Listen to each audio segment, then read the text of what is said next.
All right, welcome everybody. It is our weekly iBUG Buzz for Monday, July 19th, 2021. I'm Stephen Kerr. I'm going to be your host for the first hour of this call, and then I'm going to turn it over to Sandhya for the second hour. She has a new microphone, so we'll get a chance to hear how great it sounds when she takes over. But we're glad to have you here as we cover all things iOS, the iPhone, the iPad, the iPod Touch. We talk about Apple TV, the Apple Watch, and many apps and accessories that all relate to those wonderful devices. Now, we don't cover questions about the Mac on this call. We have a separate call that we do for that. Let me just go over some quick guidelines before we get started. This call is being recorded for podcast playback on our website as well as on Sight into Sound Radio. You can also find it anywhere that you subscribe to podcasts. With that in mind, please make sure you stay muted unless you're speaking, and this is to ensure the quality of the call and to keep any background noise to a minimum. And if we have to tell you several times to mute because of too much noise, we do reserve the right to put you in the virtual waiting room. We've never had to do that, and I certainly don't think we're going to start tonight. So please show some courtesy by staying on mute if you're not speaking. Also, we don't use the raise hand feature on Zoom like many other calls do. If you want to ask or answer a question, you just simply state your name and wait for either me or Sandhya to recognize you, and then you can start speaking. Now, make sure when someone's talking to wait for them to finish before speaking. Don't interrupt them. Give them a chance to ask or explain something fully before you jump in. And once you've asked a question, try and refrain from asking additional questions just to make sure that everybody has a fair chance to participate. All right. Well, before we start taking your questions, I want to do a couple of things here. Briefly turn it over to the iBUG guy because we have some announcements of a lot of things are going on in iBUG these days. So without further ado, the iBUG guy, Mr. McCulloch, take it away, sir. All right. Yes. Thank you, Stephen. And this is Michael in a undisclosed location in the Eastern time zone tonight. So welcome again, everybody. All right. So things going on this coming week. We have a week packed of every single night this week. And I'm just going to touch on them very briefly. I'm not going to go into a lot of detail. You can always go to our website to get the details. Tomorrow on Clubhouse, 5 p.m., we have our iBUG mini buzz, similar to this call, just a 1-hour version of that. Then Wednesday at 5 p.m., also on Clubhouse, it is our iBUG Mac Buzz. That's our open Q&A help session for people with Mac issues and questions. As Stephen said, this call is not for the Mac tonight, but you can always join us on Wednesday for Mac Buzz on Clubhouse, 5 p.m. And all these times are Central Time, by the way. Then Thursday, we have on Clubhouse again, it's iBUG's Life. And this week or this month's episode, we'll look at grilling and chilling. So our facilitator there, George, will be talking about his own experiences as a blind person cooking on a grill, indoors and outdoors. And then I'm not sure what the chilling part is, but come join us for that. That is at 6 p.m. Central Time. Friday night is our regular iBUG night at the virtual movie, 7:30 p.m. for the pre-movie social, 8 for the movie start, and then stick around afterwards for a discussion. And that'll be back here on this same Zoom line. Then Saturday, we have iBUG Apple Workshop, and that will be at 2 p.m. Central on this Zoom line. It's our everything about the Appleverse, talk about rumors and news and different things going on over the past month. We've got several demos lined up for you, some new people that have not been participating as demoers. Is it demoers? Demolitionists, maybe. I don't know. Anyway, we got some new people doing demos. Demonstrators. Even demonstrators isn't safe. All right. So that's what we got going on this coming week. So please join us for that. And as I said, get more details on our website, ibugtoday.org. And also on our Facebook page, facebook.com/groups/iBugToday. And you can also follow us on Twitter. Handle there is @iBugToday. Announcements are always going out there, plus lots of good information about different things from the Apple world. Okay, I think that's it for the announcements. I'm going to turn it back over to you, Stephen. All right, thank you, sir. And I know you'll be coming up later in the call with those famous movie clues that we're all looking forward to. But between now and then, before we get to your questions, Sandhya, if you want to allow everyone to unmute, let's give everyone a chance to introduce themselves. As I used to say on the radio, tell us who you are, where you're calling from. And remember, you will need to unmute in order to do that. And if you came in the middle of the call and didn't hear who I am, I'm Stephen, and I am in Austin, Texas. So I'll get it started. I might as well go next. I'm Keith in Austin, Texas. That's right. Hey, Keith. Susan Sumler from Houston. Hi, Susan. Hi. This is Herbie in Houston. Hey there, Herbie. Jake from Michigan. Hi there, Jake. Welcome. Hello. Okay, who else that hasn't introduced themselves yet? Freddie from Galveston County. Hey there, Freddie. Welcome.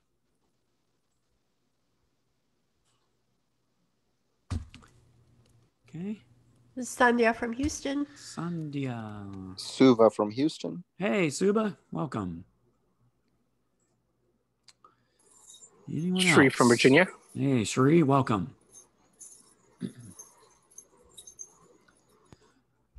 Jim from Central PA. Jim. Welcome, sir. Okay. Anybody we missed?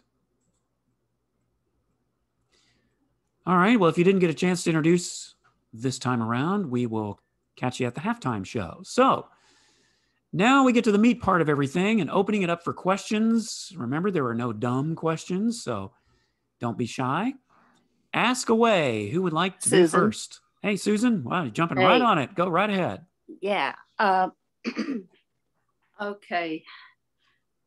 I don't know how I do it, but it happens every day, sometimes several times a day. I use my iPad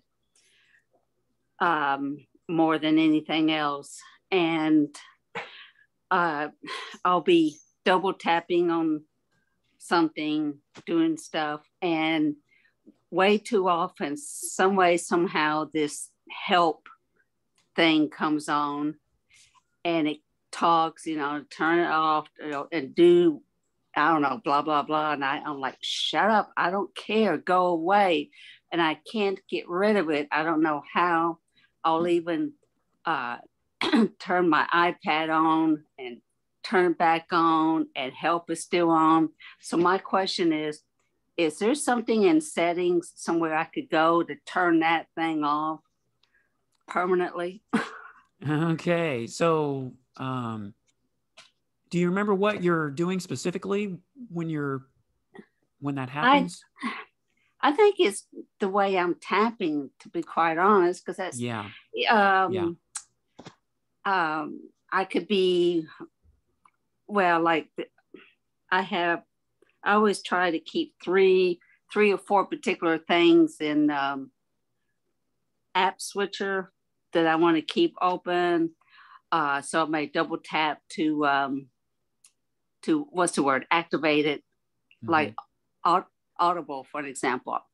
And it says activate. I double tap it, or it could be anything else. I could be on a home screen and open, want to open mail, for an example, or music, or anything. Okay. And so anyway, hang on. Yeah. Let Anyway, her finish. I'm not going to go through every single thing. It's just, I'm just trying to say it could be anything at all. That's all. Okay. Sounds good. All right. Keith, go ahead. Yeah, I was just going to ask a quick question.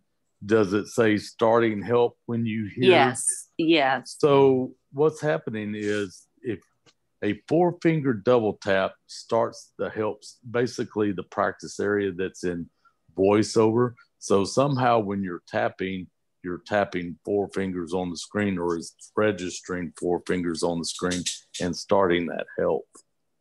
And to stop the help, you can do a 4-finger double tap as well. Or I believe you can hit the, what phone are you on? Well, I use my iPad. Oh, the iPad. Yeah. You can. Does it have a home button or the side button? It has the home button, but yeah.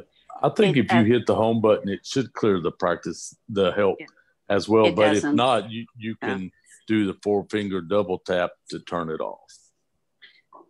I'll try that, but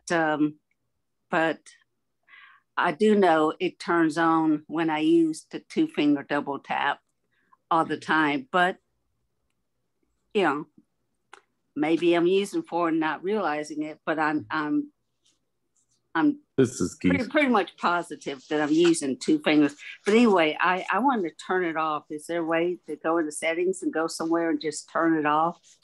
Keith, do you have an answer to that one? I do not believe it. I believe it's a gesture. And well, you know, you can go into voiceover and what is it? Commands and gestures. And reassign that gesture to something else, or just I think you can have it where it's not assigned to anything. That way, when you're doing the 2-finger double tap, even if I do it sometimes, I'll my ring finger and my pinky finger I will think I'll have them raised, but they're far enough down that it's getting all the fingers on the screen, or something's happening where it's registering that 4-finger double tap.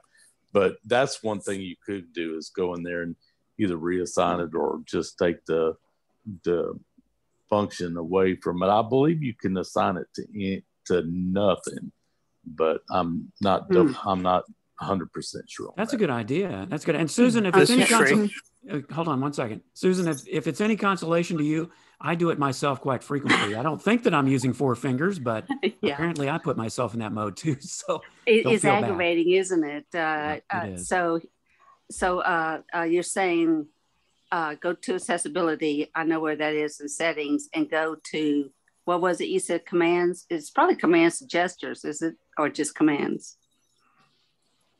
This key, it's under voiceover settings. And okay, look, okay. All right, and look for the word commands. Okay. Commands, I believe it. All right, and one more thing, Keith. You said the 4-finger double tap. Isn't that for screen curtain on or off, or is it 3-finger? I mean, 4-finger 3 times. Because you said 4-finger 2 times, and I'm wondering, will that turn the screen curtain on? I think he muted. Did you mute, Keith? Oh, sorry about that. Yeah, there you go. So 3-finger double tap is speech on and off. 3-finger triple tap is turn the screen curtain on. Yeah. 3-finger 3 taps? Triple tap, yes. Triple tap. Oh, okay. I thought it was 4 fingers. And because when you said 4-finger double tap a while ago, I'm like, no, I'm not going to touch that one. But I can try it. All right. Thank you, Keith. Okay. Shri, I think you had something. Go ahead. Yeah, I was just going to say that you could also run the scrub to get out of the help menu. The 2-finger scrub. The scrub feature. Yeah, or the scrub gesture, I should say. Okay. Okay. That's a possibility. 2-finger scrubbing back and forth. Okay. Thanks, y'all. Appreciate it. You're welcome, Susan. Great question. I can certainly relate. Okay. Who has the next question, a new topic that would like to go next?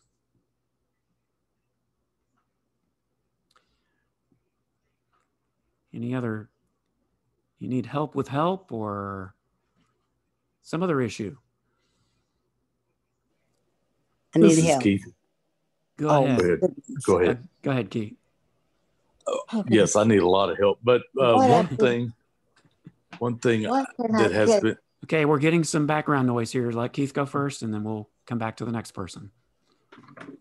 So one thing that's been happening to me, and maybe this will change with the new update that Jim told us about, but I'll have Bluetooth headphones when I turn them on and then turn them off.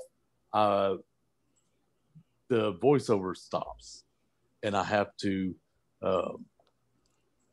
toggle voiceover on and off, or even today I had to toggle Bluetooth on and off to even get my wired headphones to work after that. So there's something in the Bluetooth or something that's just not working well together.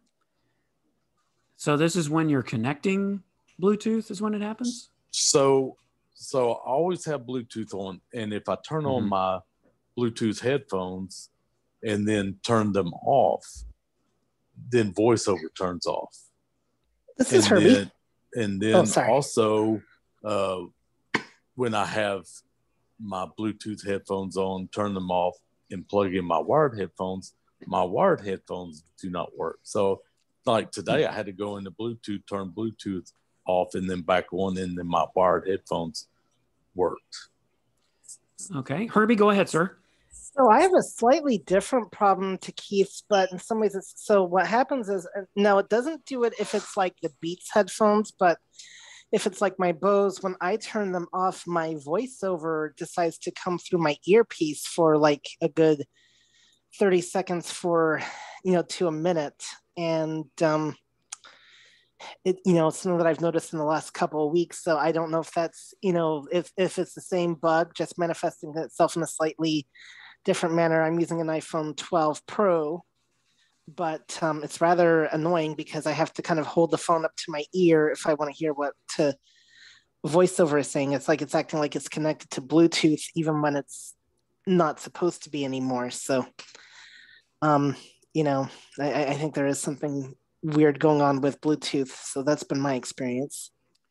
Yeah, it seems like Bluetooth is having some interesting issues lately. I know we've talked about on the call the past few weeks, so I guess we can add that to the list. Any other comments or suggestions on Keith's issue or Herbie's? This is Shree. Shree, go ahead. So Keith, are you using any of the Apple's Bluetooth or these third-party Bluetooth? Hold on, I'm on mute, but it's my Aftershocks. Have you tried it with any of the Apple's, the Apple Bluetooth, and see if you're having the problem?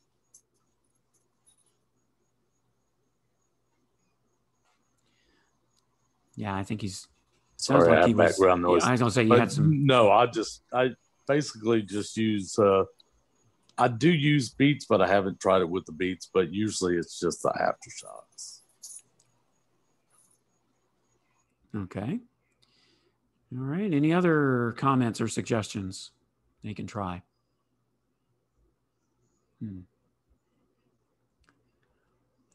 Well, maybe we can. Oh, go ahead, Keith. Sorry. I was just going to say it's never been a problem until here in the last couple of weeks. And there haven't been any recent updates, at least not that I've seen. So can't be from that, right?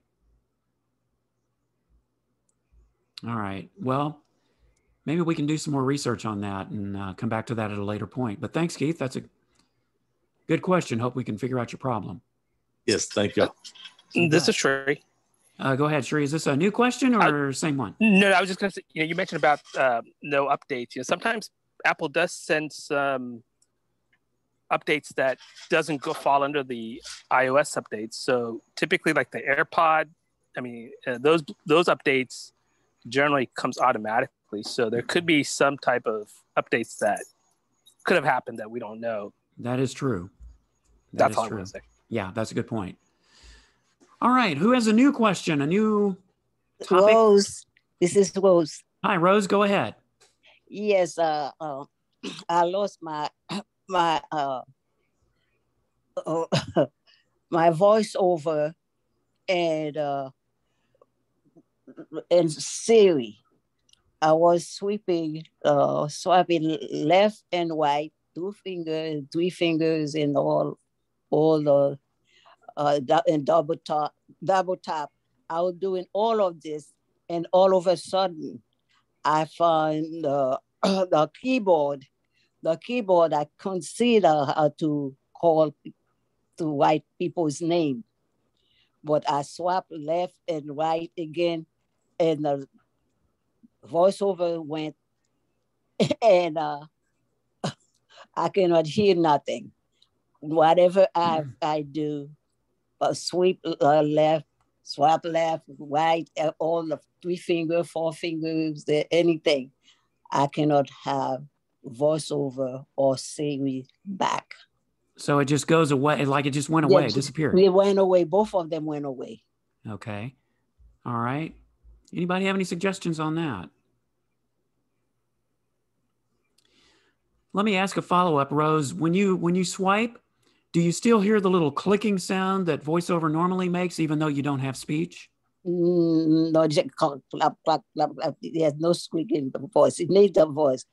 It made the voice sometime, but not because when I keep swiping, it's a black. Something is blacking there.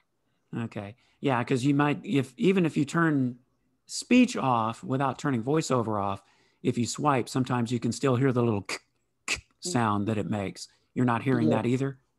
No, not now, but I heard it before. I don't know what's going on. I cannot hear now. Everything just shut down. Do you know how many times has this happened? So it's not this has happened when I cannot do anything. That happened on Friday, and I tried Saturday again, and I still didn't get the voice, but I hear like something is there, but you could not get out.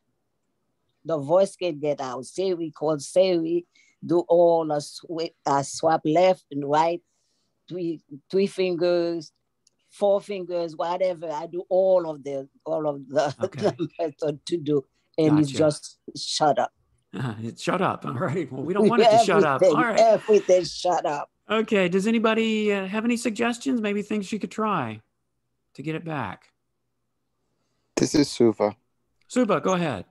Hello, Rose. How are you doing? Yes. Oh, I'm doing good, Suva. I'm glad you're here. So, yes.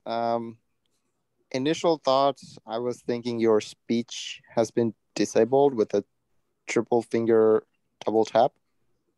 Oh.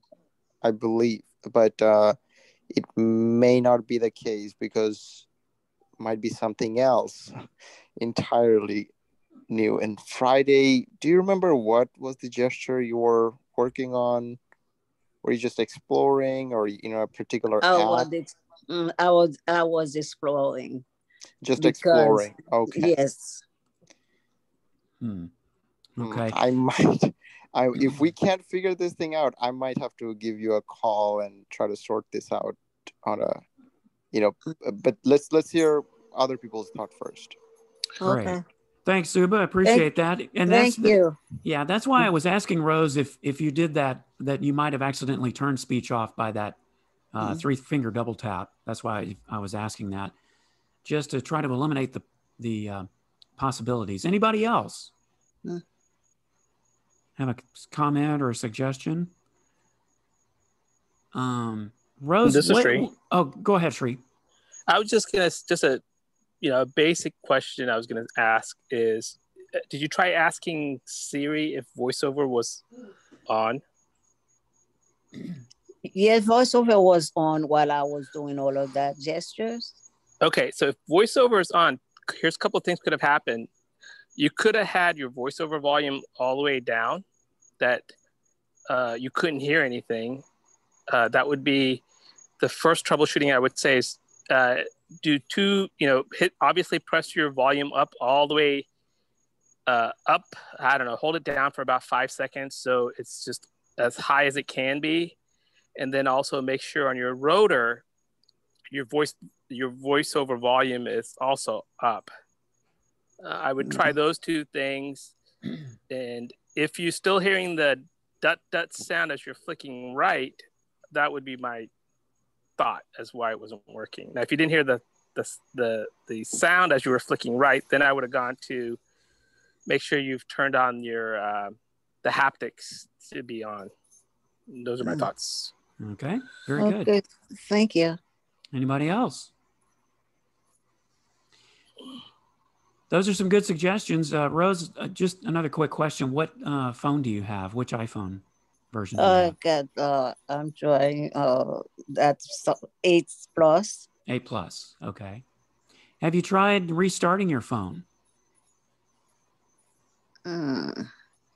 So I do that. I did it before, but it's still when I restarted, but still nothing happened. That's what I said. Maybe I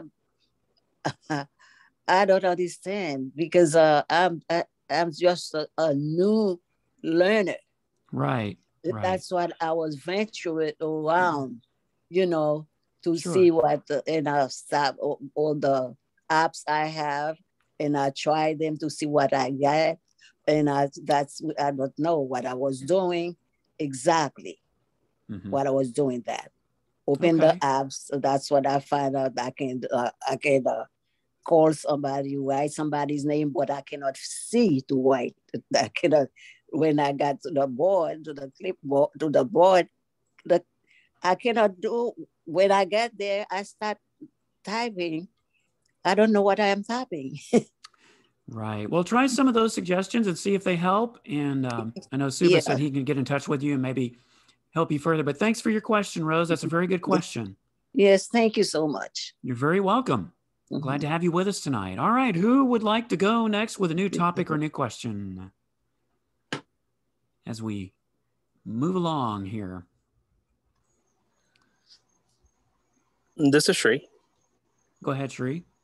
I just wanted to give an update from last week's question about accessing voicemail where the volume would only be in the earpiece. I found some things that we could try and troubleshoot. So when you do listen to your voicemail, when you hit the play button, flick right to the more option, then flick up to activate, double tap on the activate, and that triggers the speaker. Oh, excellent. Excellent. Okay, great. Yeah, I remember when that question came up, so that is definitely something you can try. Thanks, Sri. Appreciate that. All right, and new topic, new question. Moving at a nice pace here. Who would like to go next?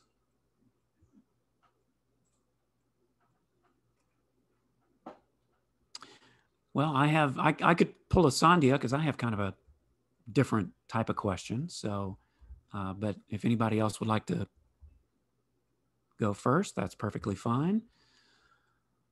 Otherwise, I will ask this question. Now, I have heard that Facebook has now an audio type of chat thing like Clubhouse does. I'm just curious, is there an app for it, or is it similar to what Clubhouse is, or is it something totally different? It sounds like they're trying to compete with Clubhouse, but I'm curious if it's something in the Facebook app or if it's another app entirely, because I haven't really had a chance to explore it.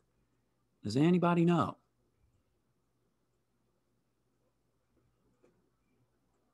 Or maybe I was imagining things here, but I saw something about it. This is Herbie. Recently. Herbie, go ahead. I do believe it is a separate app. I honestly have not used it myself. I've been perfectly fine with Clubhouse.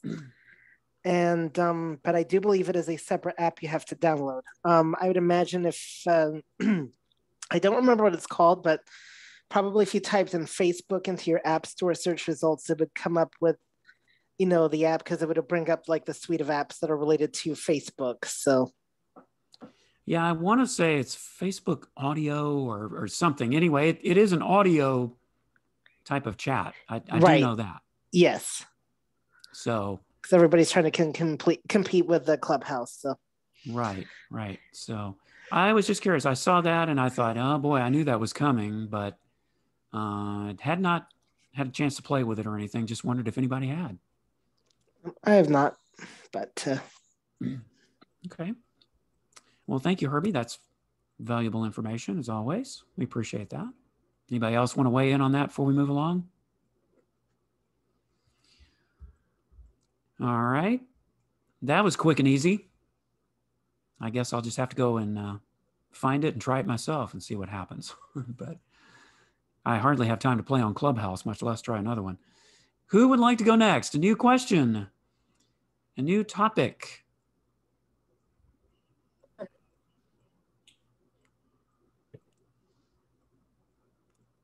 Something new, something borrowed. This is David.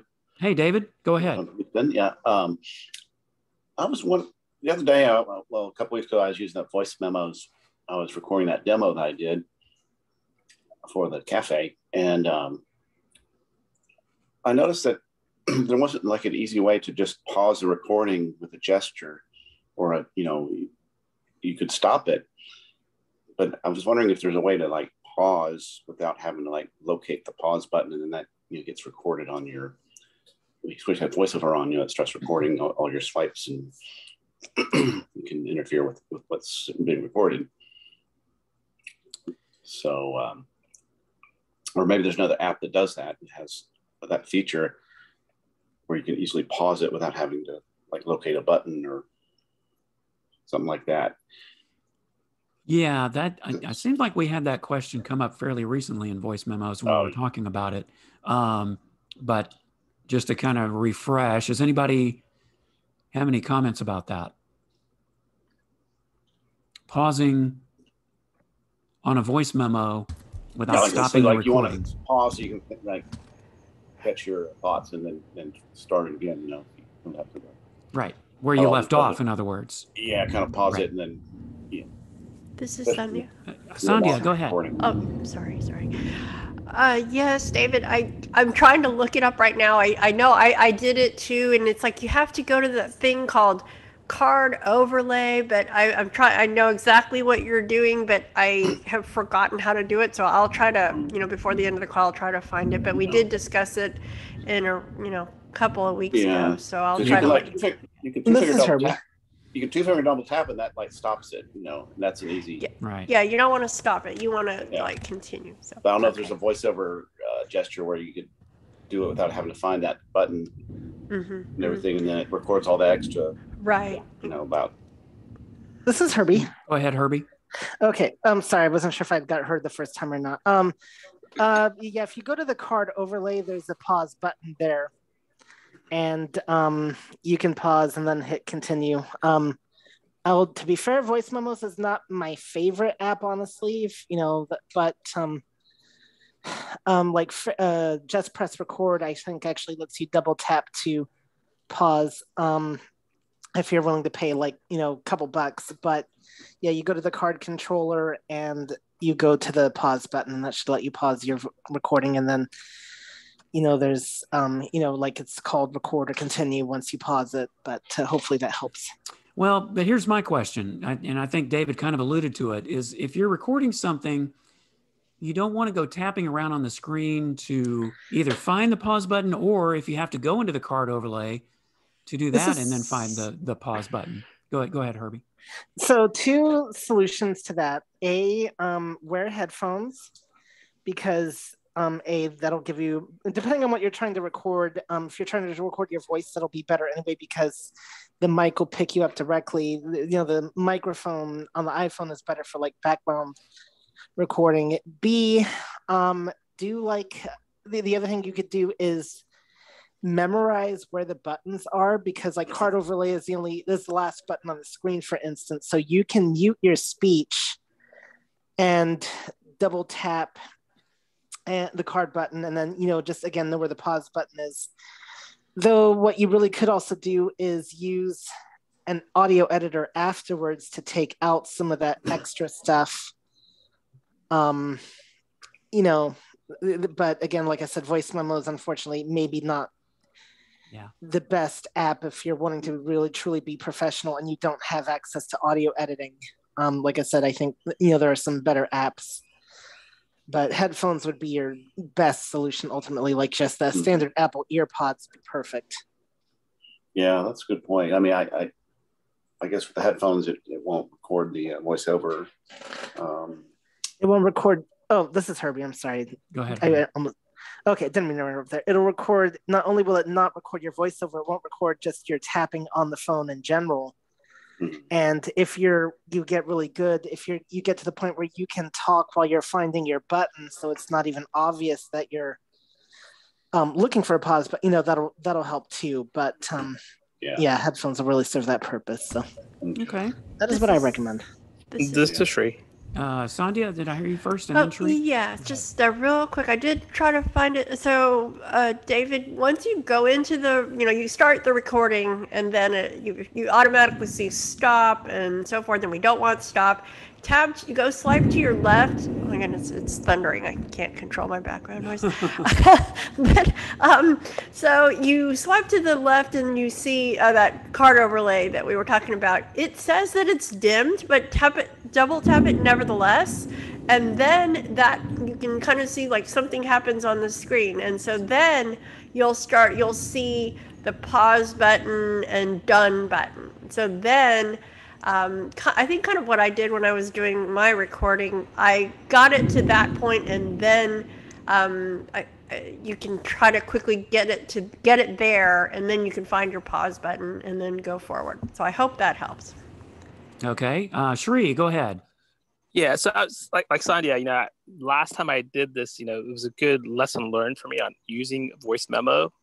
I figured out how to do cropping in the beginning and the end and the middle. So what I did is I didn't worry too much about voiceovers saying all this stuff, because I just gave it some space for, like, I would record something, I'd be quiet for about 2 or 3 seconds, then I would start doing the voiceover gestures, and obviously it all gets recorded because I know I was going to just crop it out a little later, and then started continuing what I was doing. But if you learn how to use the editing in that app for cropping the beginning and the end and the middle, it's a pretty good tool. It took a little time for me to learn it, but once I learned it, now I'm not so worried about that it's recording unwanted information. Yeah, that is a good point, because it does have some very basic editing functions where you can at least trim or crop things off. So that's another good suggestion. You can just, if you have the time to do that, then just edit all that out and you'll still have a clean recording. So very good. Okay, anyone else? I'm sorry, who was about to speak? Oh, this is David. Yeah, David, go ahead. That's a good point about the editing. I did play with that a little bit to cut out some stuff at the end of my recording that I didn't want. So I guess I could figure out how to cut, in between,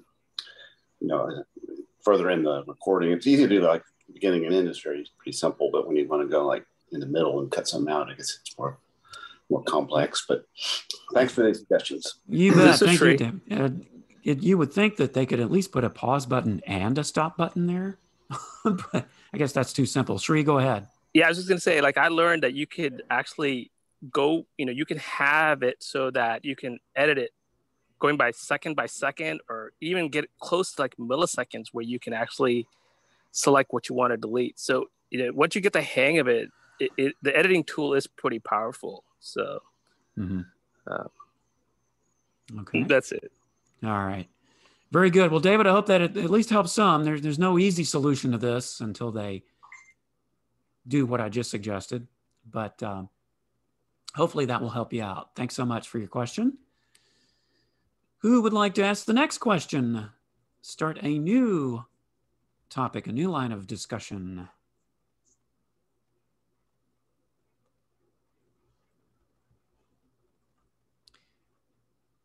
Any particular hassles or issues that you're having?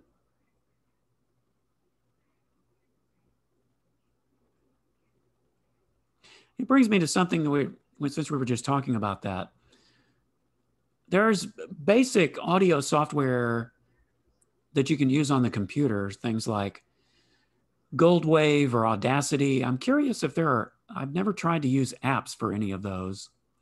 Wondering if any of you ever have delved into that and how much easier they might be. This is Herbie. On the phone or on the iPad. Herbie, go ahead. Well, actually, I take it, but I've been talking a lot, so I want to see if anybody else has anything to say before I do talk. So, but if nobody else, then I will talk. But I'll give somebody else a chance if they want to say anything first. Okay. Anybody have any suggestions on audio software apps besides what we've been talking about, like some of the main computer ones? Okay. Hearing none, go ahead, Herbie. Okay, so two that are recommended for the phone. There is Gold Wave, and I believe another one that people like to use for editing on the phone is one called Ferrite. It is a bit more of an expensive app than like Just Press Record. I forget the cost. The caveat though with those apps is it's my understanding they work best if you are using a Bluetooth keyboard and not the touch screen. So those are two apps I am aware of for actually editing audio. Some other apps have some basic stuff built into it. There's also, I think it's still around, Boss Jock. I don't remember if Boss Jock Studio is still around or not. That was another popular app for editing. But Goldwave and Ferrite, I believe is Ferite. With using those with Bluetooth keyboard, I believe are the ones that people do recommend. Okay, very good. Yeah, I knew there were some out there, but hadn't really had a chance to sit down and kind of delve in to see which one was the best. Susan, go ahead. Yeah. Are those any of those apps? Will they work on the iPad as well, or is it just iPhones? Herbie? And also, go ahead, Susan. I'm sorry. This is Herbie. Well, let Susan finish first. Oh, sorry. Is the first one Go Wave, like waving your hand? That kind of, is that the word Gold Wave? No, it's gold, like GOLD wave. WAVE. Gold Wave. Right. Oh, okay. Thanks. Okay. Okay. Herbie, go ahead. So it's my understanding that I think the majority of iPhone apps do work on the iPad. I'm not an iPad user, so I can't say for sure. It'll say in the app description, of course, whether it supports the iPad or not, but I do believe, I know Ferrite Recorder does. I believe that for sure does work on the iPad, and I'm pretty sure that Goldwave does too. And I think Keith just joined us again, and he may also know something about audio editing apps, because I know he does some recording stuff. So, this is Jim. Jim, go ahead. Yes, sir.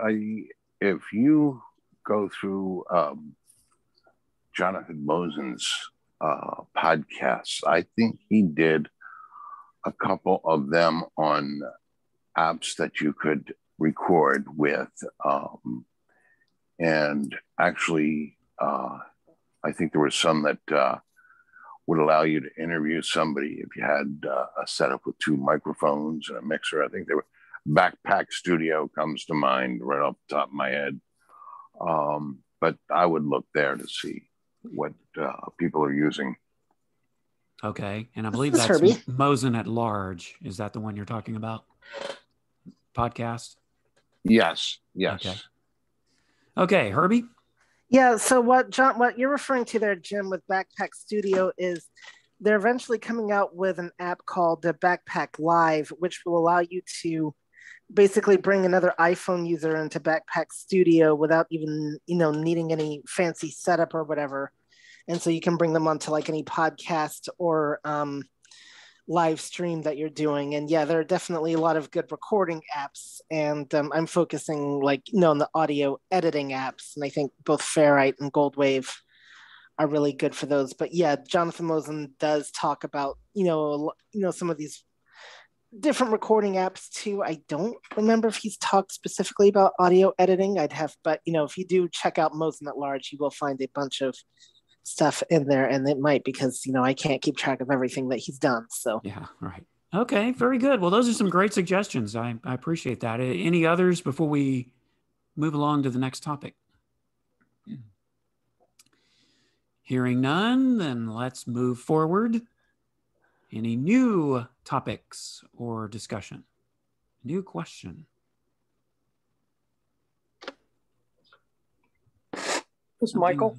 Bugging you. Michael, go ahead. Yeah, it's not a new topic. Just wanted to go back to your question about the Facebook Live audio. Okay, sure. I was doing some quick reading. So yeah, that was introduced on June 21st, but it was only available to a few public figures and some select groups. I guess kind of a beta test, or they didn't call it beta test, but to just kind of test out the features and check it out. And it probably won't be released to the general public until the beginning of next year, is what they were saying. So, and most likely it'll just be part of the regular Facebook app, just like live video, they'll have live audio. Okay, so, yeah, I had actually heard that there were some celebrities involved in that. I just wasn't sure if it was like you said, a kind of a beta test thing, or if they were allowing them to have their rooms and people could just come in. So that refreshes my memory on that. Okay, we're getting some talking in the background, so if you could mute yourself unless you're wanting to speak, please do so. But thank you, Michael. That's great. New question, new topic. This is Herbie. Go ahead, Herbie. I just thought I'd mention for anybody that's interested, the iOS 15 betas are really stable. And, I'm running the latest iOS beta. And for the most part, I've actually forgotten that I'm even running a beta. So if anybody's interested in doing that, you can go to beta.apple.com on your device. Make sure your Safari is set to mobile view, as if it's set to desktop. If it's set to a desktop, that's problematic. And you just sign in with your Apple ID and password and download the proper profile, and you can run iOS 15.2. And I'm not going to talk about, there are some differences, like especially with Safari, and we'll talk about those once the actual Apple things come out, later this year. So I'm not going to tell anybody how to, and I don't know if anything's going to change between now and then. So that's, it's, they're pretty stable. So I just thought I'd throw that out there for anybody that's interested. So you go to beta.apple.com on the device you want to run the beta on.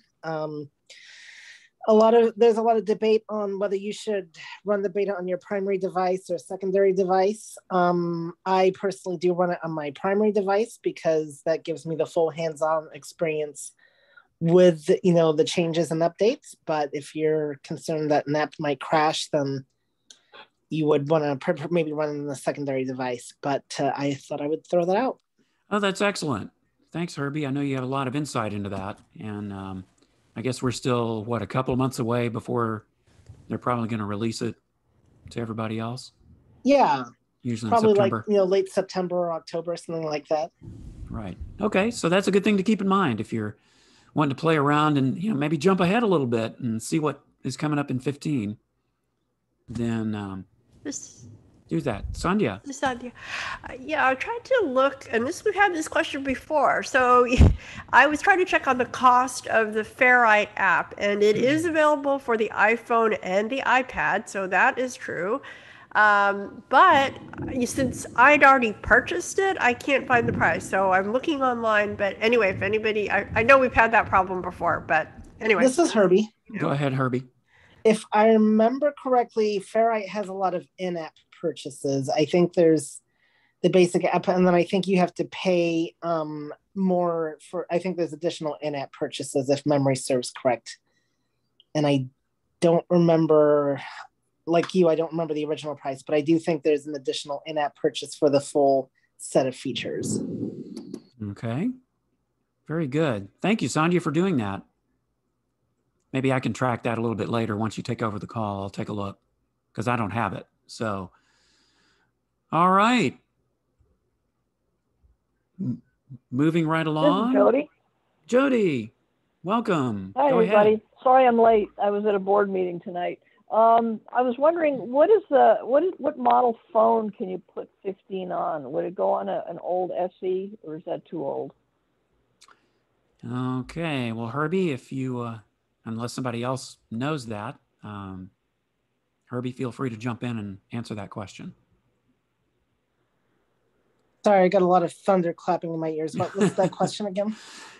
She was wanting to know what phones that the new iOS 15 would work on. Will it work on some of the older phones? Yes, they will go as far back as the 6S. The 6S. Okay, so it would work with the old SE. Yes, it will. The 6SE is what I'm. Yeah, so the first, I believe, it's like the 6S and the first SE. I do believe it supports the first SE, and then you can definitely also, for anybody that forgets, if you're unsure, you can always Google what model phones will iOS 15 work with, but it does go back to like I said, the 6S. They're really Apple's in keeping their older phones supported. You may not get some of the features depending on the age of your phone, but they're. Okay, thank you. Yep. Very good. Thank you, Herbie. Thank you, Jody, for your question. All right. We have about a little less than 10 minutes before our midway point, or our halftime show, as we like to call it. So we still have time for a few questions. And man, you guys in Houston are getting dumped on. I can hear the thunder roll. It sounds like a song. All right, new question, new topic. Anything else that's bugging you besides the weather that has related to iOS devices that you'd like to bring up? New question.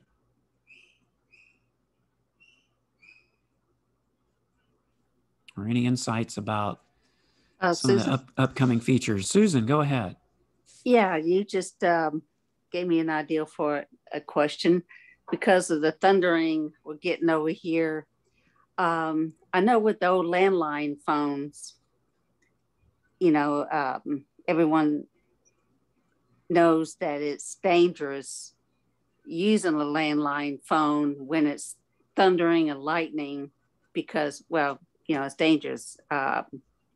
People have gotten killed doing that. Would that also apply to using the iPhone? I've heard people say it is dangerous. Is that true or not? Ooh, that's a very good question, Susan. I've often wondered that myself. Does anybody have an answer? Can you get electrocuted using your cell phone? This is Jim. Jim, you both spoke at the same time. Jim, go ahead, and then Sri. Go ahead. Yeah. All right. Go ahead, John. I would say it'd be pretty tough to get struck by lightning, especially if you're inside your house or under, maybe out on your porch under a roof, something like that. Don't stand under a tree and do it. But yeah, I suspect you're probably going to be okay. You're not going to be standing out in the rain using your iPhone anyway, chances are, because you wouldn't want to get your iPhone wet, would you? Or right. Maybe you do. I don't know. But I think you're probably okay because you're not directly wired into anything unless you have your phone plugged in and you're charging it as you're using it. Yeah, I was just going to say now that might be an issue, but Sheree, go ahead. I was just going to say that most likely you're okay. Maybe in the old times where you had copper lines coming in from the outside to your house. Now, basically, most of them don't run they're running voice over IP, not copper lines. And I would say if you got hit close to the house, it wouldn't matter whether you were on a landline or a mobile device, if it hit something close to you. So I wouldn't worry too much about it. Okay. Very good. Anybody else want to weigh in on that? Hopefully that Jody? is true. Go ahead, Jody. Yeah, I think back when we had phones connected to the wall and you had a handset that was connected to your phone, then you had to worry. But you really don't have to worry, especially if you have a cordless phone, a landline with a cordless phone. You really don't have to worry. And although during a storm I will unplug my phone from the charger simply because I don't want it to have a spike of a power spike or something. But I don't think I'd worry at all about if you're talking on your cell phone and you're not connected to anything. There's no way that I think you'd have a problem. All right. This is Sri. Go ahead, Sri.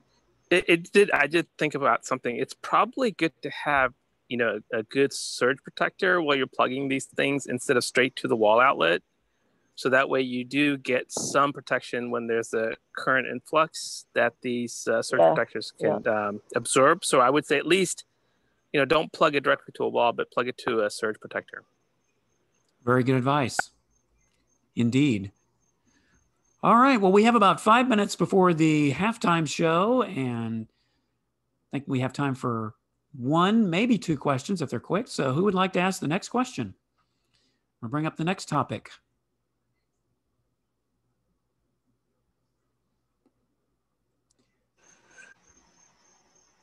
This is Sri. Go ahead, Sri. I have a question about data usage. So in July 4th, I was outside in DC, and during the daytime, I had no issues with data. Like I'd be online, it's working perfectly fine. But in the evening, I was getting buffered like every 5-6 minutes. And I'm with Verizon, and I'm in a plan where they don't throttle till I hit, like 50 gigs. And I'm wondering if other people experience a lot of, where the carrier was holding back during that period. This is Herbie. Go ahead, Herbie. So I wasn't out and about on July 4th, but I can tell you with T-Mobile overall, I've never had any problems with them going.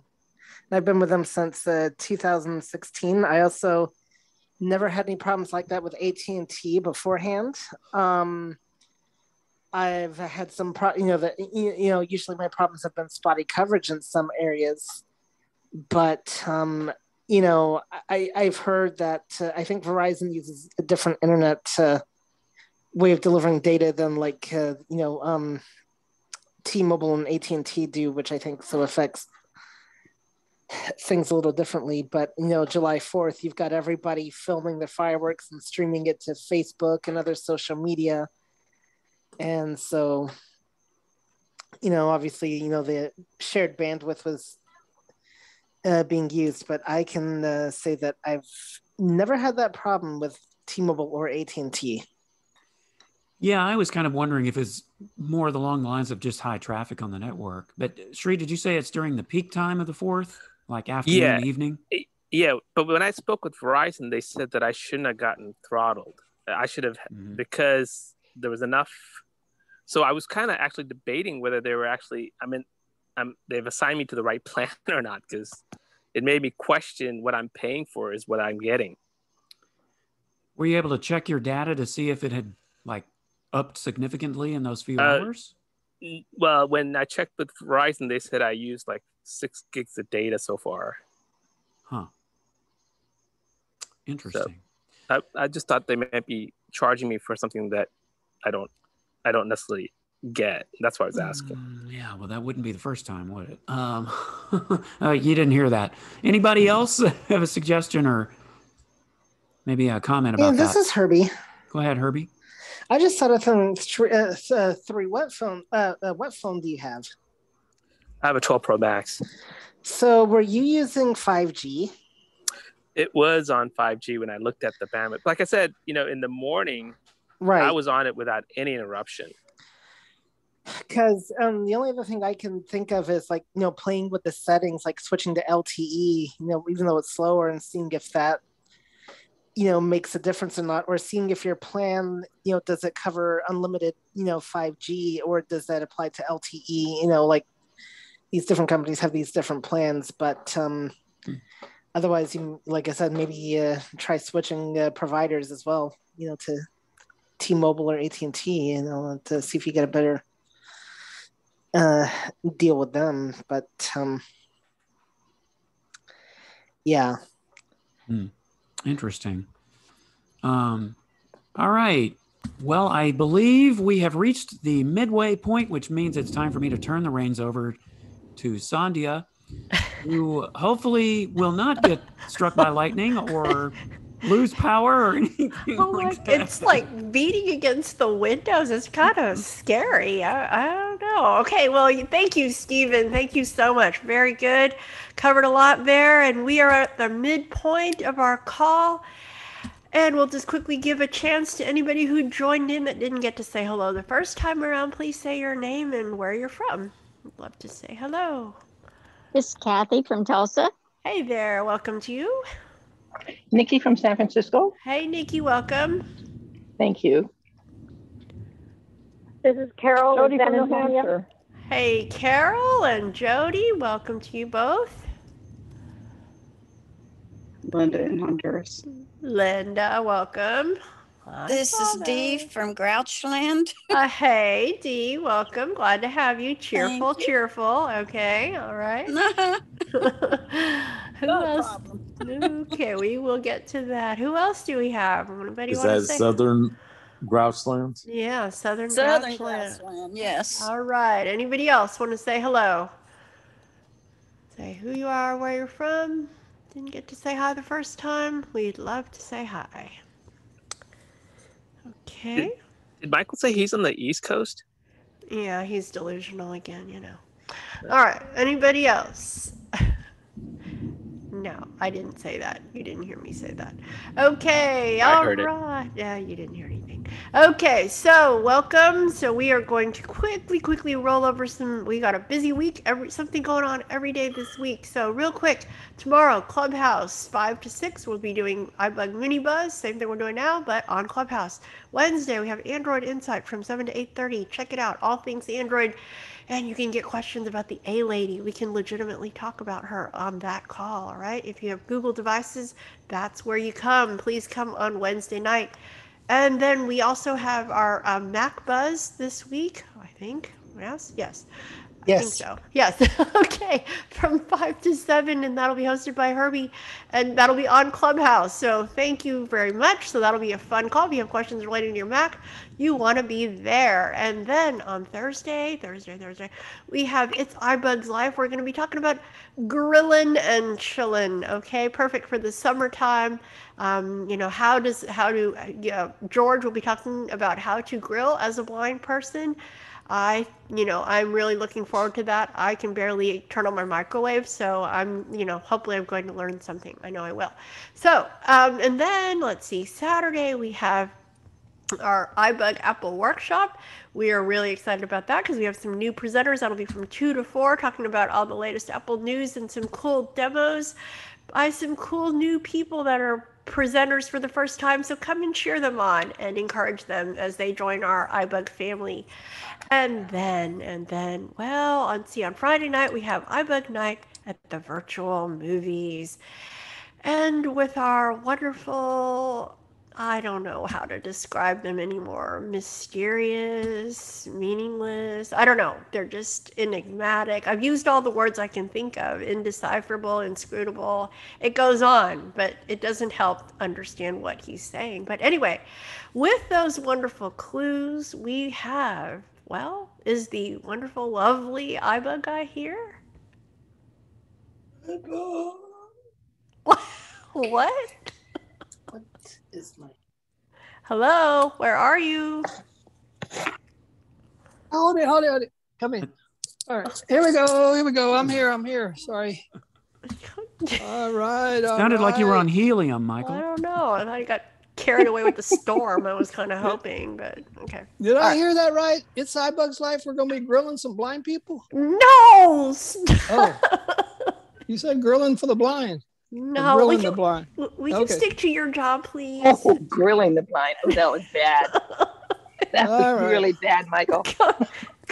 Don't encourage it. Well, Sandhya is a blind lawyer. Maybe she grills people. I know. Don't encourage it. Okay, come on. Let's stay with the program. Go ahead. All right. So Friday night at the virtual movies, starting at 7:30 p.m. Join us for the pre-movie social, followed by the movie start at 8 p.m. And then stick around afterwards for the discussion of the movie and some miscellaneous trivia. But to find out what our movie is this week, we have some special clues brought to you by Michael's Movie Show. And I just wanted to welcome all the fan club that joined us here right in the last 5 minutes. Fan club? Well, I noticed a bunch of people pop in right at 5 Well, don't worry, minutes it's not till for the you, okay? To halftime. All right, all right. Okay, keep going. All right, we have some great clues for you tonight. Oh. All right, this first clue, it is so good. You will be able to guess the movie on this first clue, or you will not. Oh. Whatever. So, the first clue is our film. I want to call it a film. Our film this week, we're being a little sophisticated, is a biopic that takes place in Poland. And remember, say your name and then wait to be recognized. Don't just yell out the title. Yeah, one of these weeks we're going to have a free-for-all. We're just going to let it yell out. No, that's not going to happen. Okay, so anybody have that first clue? Biopic that takes place in Poland? Any guesses? Kathy. Sophie's Choice. Sophie's Choice. That is a good guess, but I think that's somewhere else in Europe. Czechoslovakia. Jody? I think she's Polish. So. All right, Jody. Sophie was. Liar, liar. Liar, liar. Pants on fire. No. Good guess, though. How is that a good guess? Moving on to clue number 2. Clue number 2. Go ahead. Does anybody know how to say 2 in Polish? No. I want to do my clues in Polish. Okay. You can barely do them in English. What are you talking about? Okay, go ahead. Clue number 2. That the main character survived was not a victory because all whom he loved died. Nancy? Nancy! Is it Man's Search for Meaning? Man's Search for Meaning. That's very interesting, but that's not what we're watching this week. This is Shri. Shri. Is it Rogue One? Rogue One is not it either. Never heard of it. Okay, moving on. Clue 3. All right. Moving on to clue number 3. Kind of in parallel with that clue number 2. The death of the director's own mother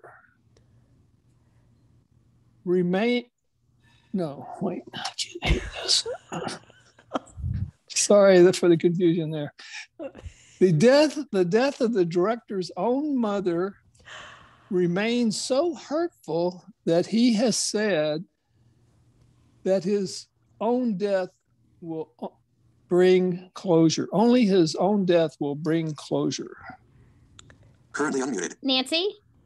Nancy! One more guess. I don't know where this movie took place, but Schindler's List?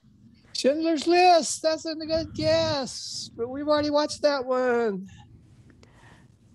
All right. Getting warmer, though. I'll Jim. say that. Jim. The Zookeeper's Wife. Zookeeper's Wife is another good guess, but that's not it either. All right, moving on to clue number 4. All right. Much of the story is based on witnessing the comings and goings at a hospital that is across the street from where the main character is staying. Crickets. All right, we may get to keep our fabulous prize again this week. Clue number 4. All right, the 5th and final clue. This one always gives it away, though. I hope so. All right. The main character is a musician who dares not to play his ivory keys. Come on, guys. I don't even hear thunder. It's so quiet. I think that's Michael trying to play the piano in his head. Well, you won't hear thunder where I am. It's just all like moon, river. Any more clues? That's it. Those are all the clues. Any other guesses? That's the last clue. It takes place during World War II. Okay, you may have to just give it to him. All right. This tree. Piano. I heard piano. That's close. This is Brad. Yes, Brad. I was going to say, isn't there a movie called The Piano? There's a movie called The Pianist. There's all. Oh my God. Oh, there's our thunder. There you go. Yeah, I think somebody agrees with you. There you go. So, whose thunder is that? My thunder. Don't steal my thunder. Okay. This is Shri. We had that Go ahead, this Shri. afternoon. Is it Juno? No, we've already said it's The Pianist. But That's what it is? There is a movie called Piano. Brad is correct, but the movie that we are watching So it's is not called the Piano, but yeah, No, okay. The Pianist. The Pianist. There's also somebody called The Piano Man. Yeah, that's Yeah, totally that's a different. record. Yeah. Okay, so I guess basically Brad didn't really get the clue. No, I didn't get it. No one got it I again. got enough prizes clogging my garage. I don't Oh, need give another me a one. break. Okay, you're Got this asking DeSoto Martin. out there. I don't know what to do with. This is Keith. I Aston think Martin. Brad Did Nikki did make say. a comment? No. All right, we're going to let Nikki make a comment. Well, I just want to tell you the piano was the very first audio described movie I ever saw. Oh. And my granddaughter was with me. She was 2 or 3 years old when she watched it with me, and she thought it was a great movie. All right. What the hell? Give her the prize. I think Brad actually. No. Get no That's prize. okay. Okay, it's a I special thought prize. Brad got it. I think the thunder just muted what he This actually is Keith. said. Yeah. Go Okay. ahead, Keith. Hey, did y'all not hear me when Brad said I thought I was unmuted? I said The Pianist. Oh, we didn't no, hear no, you. we didn't hear you. Okay. Okay. Well, Keith Give it gets to it Keith. then. Give it to Brad. Nobody gets it. We I didn't don't hear. Share it between Brad and Yeah, that's Keith okay. I got a DeSoto in the garage. I don't need any Nikki. Okay, we're Nikki's moving granddaughter. on. All right. Well, thank you everybody for playing Michael's Movie Minutia.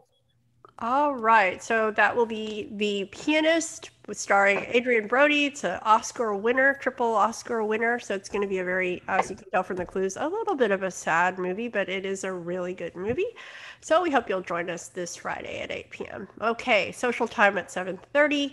And now, thank you, Mr. McCulloch. Mr. McCulloch, could you please say good night, Mr. McCulloch? Where'd he go? Did. I think he already You already left. did. Oh, okay, Thunder. fine. Can't even follow Thunder Daddy. directions, I tell you. Okay. All right. Pajamas. Mr. McCulloch, please say goodnight. Good night. Okay, bye. Okay, go to bed. Okay, so here we go, back to our program, and we're going to get everybody to be muted and all nice, well-behaved. Everybody goes crazy during the Michael movie minutia. Okay, so who has a new question? Somebody that hasn't had a turn. We'd love to hear from you. Say your name. Marty. Marty, there you are. Go ahead, sir. Does Zoom, I'm assuming it doesn't, does Zoom have a stereo capability in its audio settings? Because I was listening to the Microsoft Soundscape and he was talking about beacons coming from different directions. And since I had it on Zoom, it came from the same spot. This is Nancy. All right, and just remember when we're talking, try to minimize your background noise because it really does mess up the recording. Sorry, Okay, sure. Thank you, Marty. Okay, go ahead, Nancy, and then Brad, I think. Okay, so Zoom, you only get stereo if you have a paid subscription. And if you're using a headset with Soundscape with your phone, if your headset is, like I use my Soundscape with Aftershocks, and it works really well. You can hear, when it says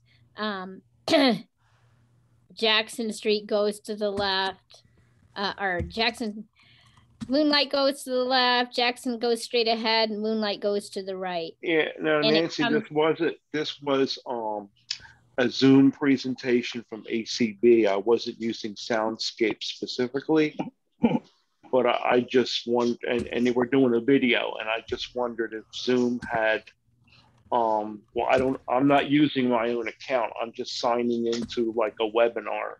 Oh, gotcha. Okay, so sorry. I thought you were. That's okay. Yeah. Yeah, I don't know about that then. Okay, thank you, Nancy. Was Brad? Were you trying to say? Thank you, Nancy. Yeah, Zoom has stereo. You do have to enable it in your settings. I'm unclear on whether you have to have a paid account or not. Nancy may be correct on that one. But if you've enabled it in your settings, and you should always be signed in to Zoom. I mean, sign in once, you stay signed in until you sign out. It shouldn't matter if you're joining the ACB meetings like a webinar by a link somewhere. Yeah, if you've I don't have my settings, own. If you've enabled it in your settings, then you don't have an account, then you don't have stereo. Oh, okay. That's what, yeah, because I didn't see. Nancy may be correct that you may have to pay for a $15.99 a month for a pro account. I don't know. I have that, so I don't.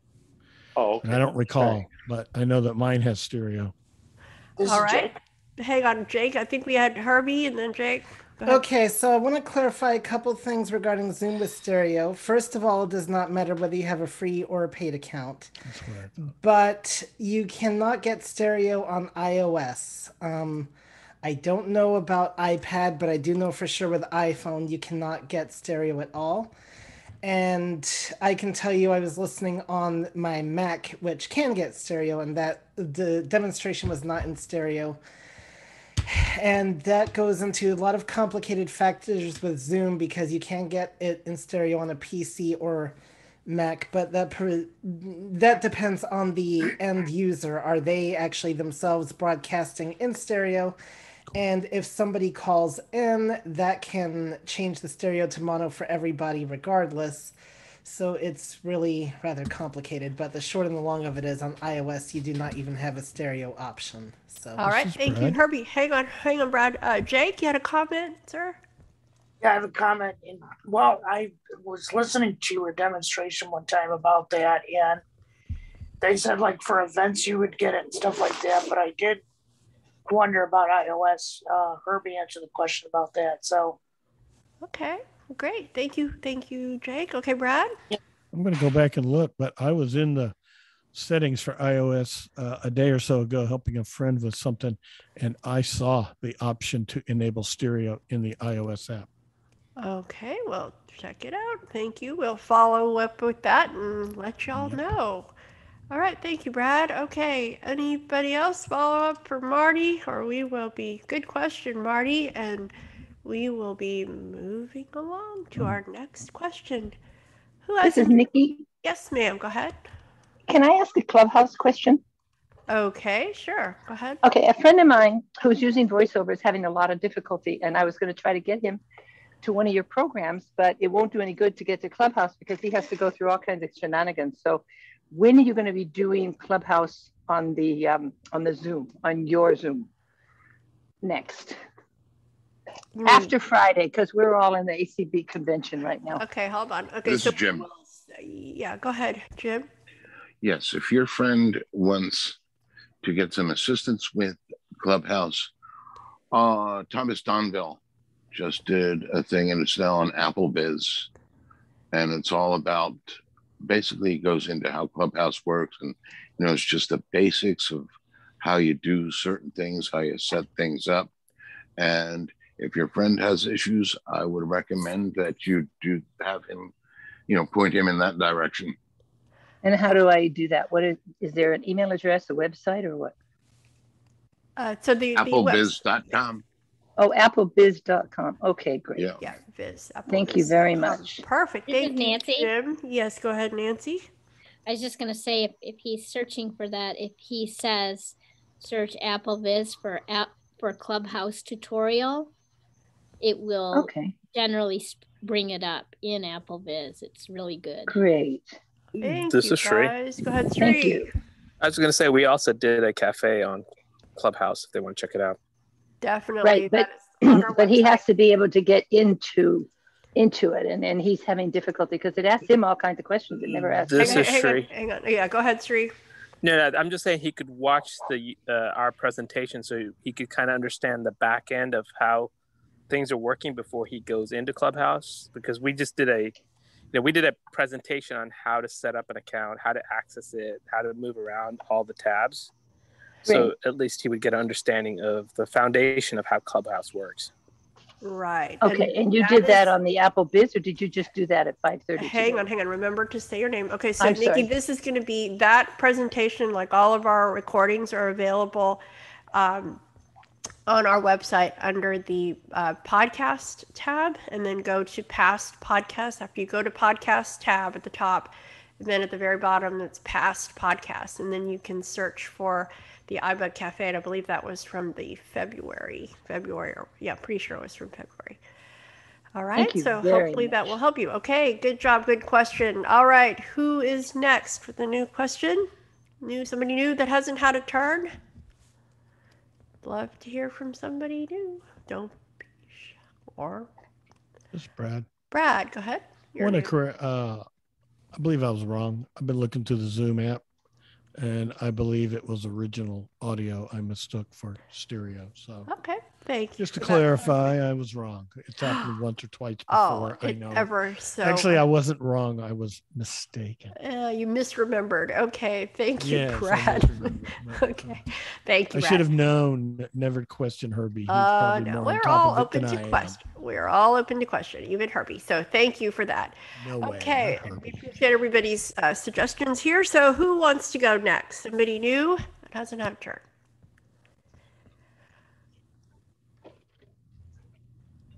Any questions that they're having?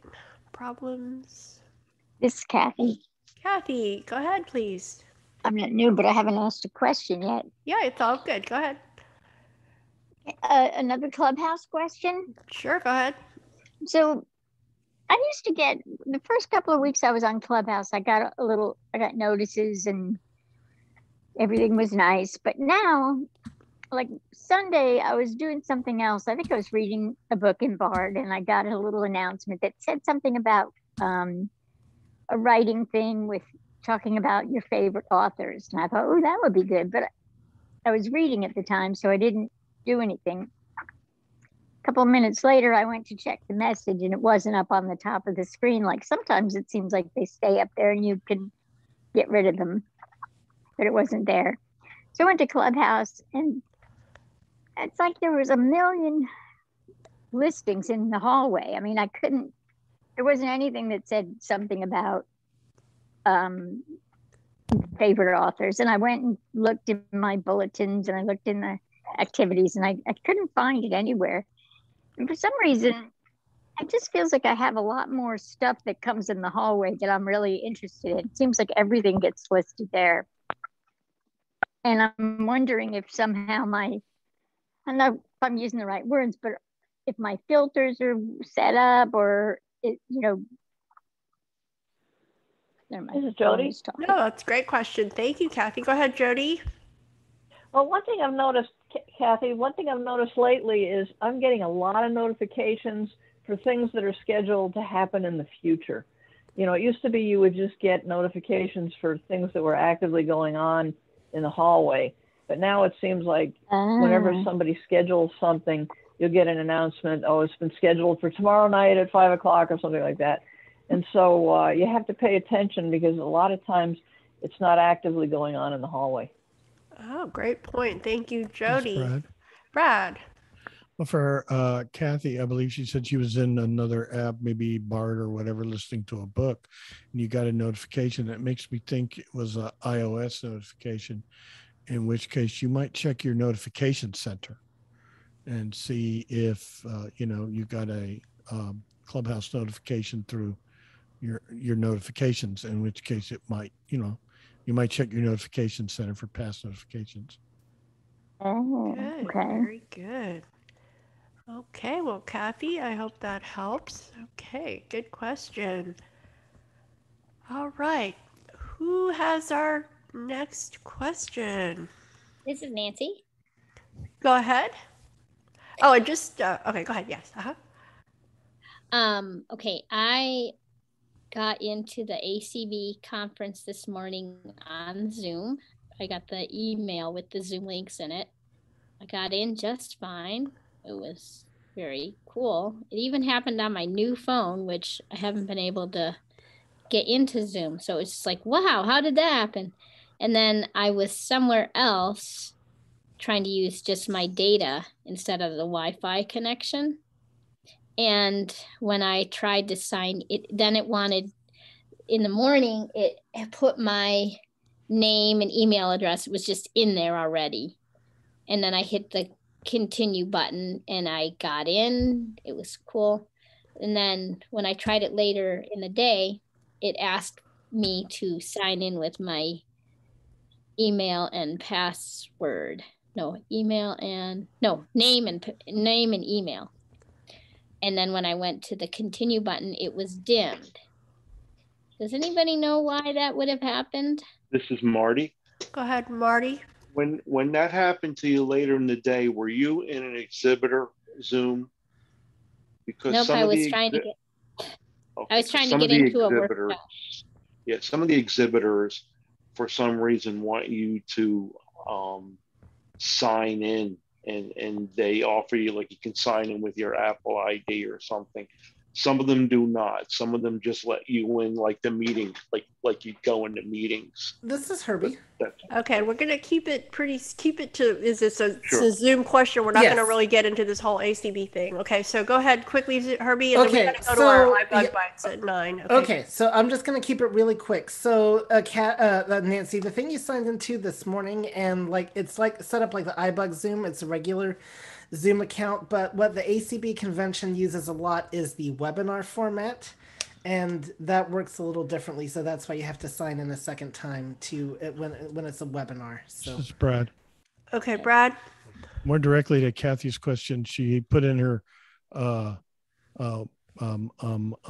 email address, and I think she said a passcode. Anyway, and the button was dimmed. I go back and double check to make sure you correctly typed in everything. I did something once and found out I had actually copied and pasted something, and there was a bunch of stuff in that wasn't supposed to be there ahead of the address. So you might double check that you've correctly typed in a valid email address. If it's missing a letter or something, it might not recognize it as a valid email address. This is Jody. Thank you. Okay, Jody, final comment on this topic. Go ahead. Okay. I did the same thing, and what I found was I have a shortcut. So if I just type my initials, it writes my whole name out. You know, the same thing with my email address. And I found that did not work. I actually had to type out each letter because it would not, for some reason, my shortcuts didn't work. But when I did put my full name and okay, hang on. Yep. Okay, go ahead, Jody. Yeah, when I did put my full name and you know, I typed out my name and I typed out my email address, then it worked. But using the shortcuts, for some reason, it didn't work. All right, and I will add to that one more thing that I would add is that sometimes when you use the shortcut, it puts in another space, and sometimes you can let it let it type it out, but then remember to go to the very end of the text field and then backspace and get rid of that space. Correct. And then it will work.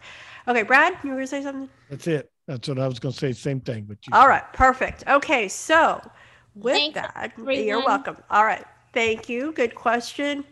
We are 1 minute away from iBUG Bites, and we have a new cool segment that Stephen is going to be talking about something really cool. So just remember, it's a very short segment, about 5 minutes, and then we will continue with our Q&A right after that. So, Mr. Stephen, how are we today? Are we ready? Oh, we're doing well, thank you. 1 second. Let me get everybody muted. That's right.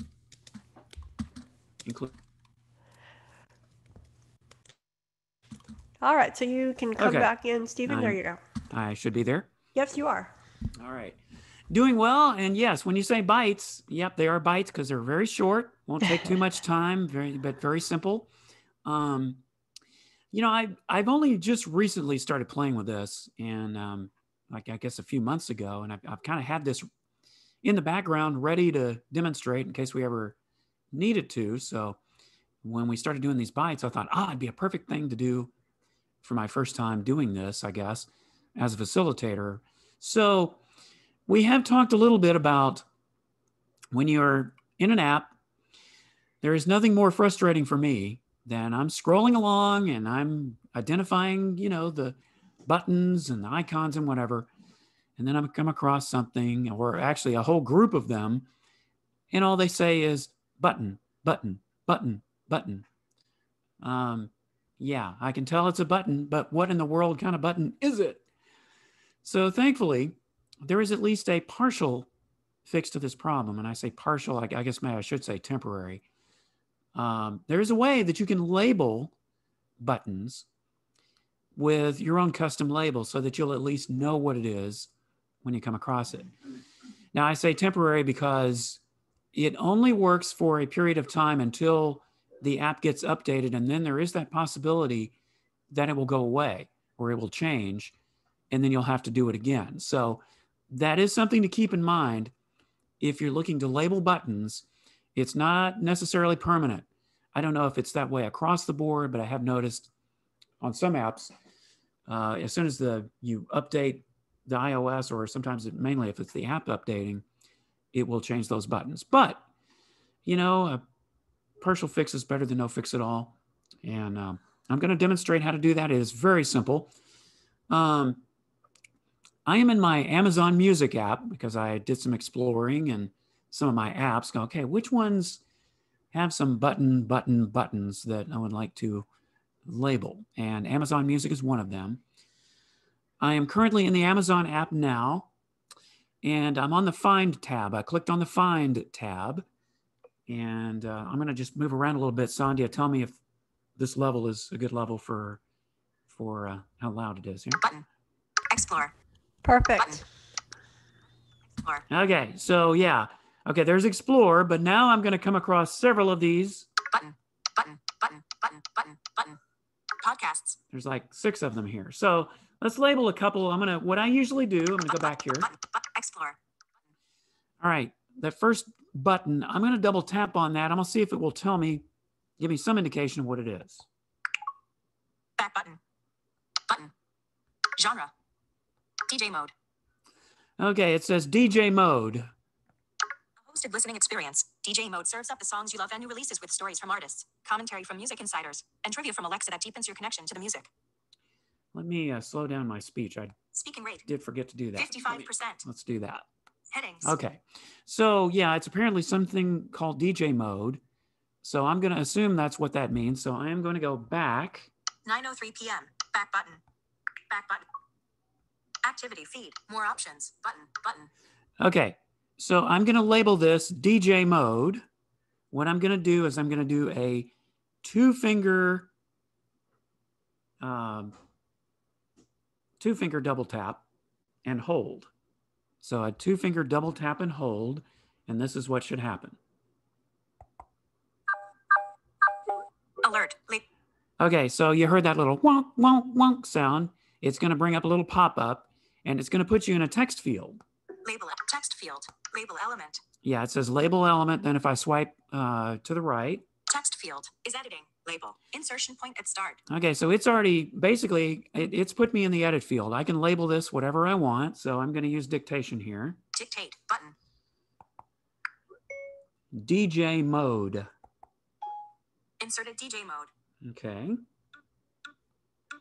Cancel. Button. Clear. Cancel. Text field is editing. DJ mode. Insertion point at end. All right, so it labeled it DJ mode. So how do I save it? Clear text. Cancel. Save. Button. All right, so you swipe to the right, you come to clear text, cancel, and then save. So I'm going to double tap on save. DJ mode. Button. All right, so I'm going to swipe to the left here. More options. Button.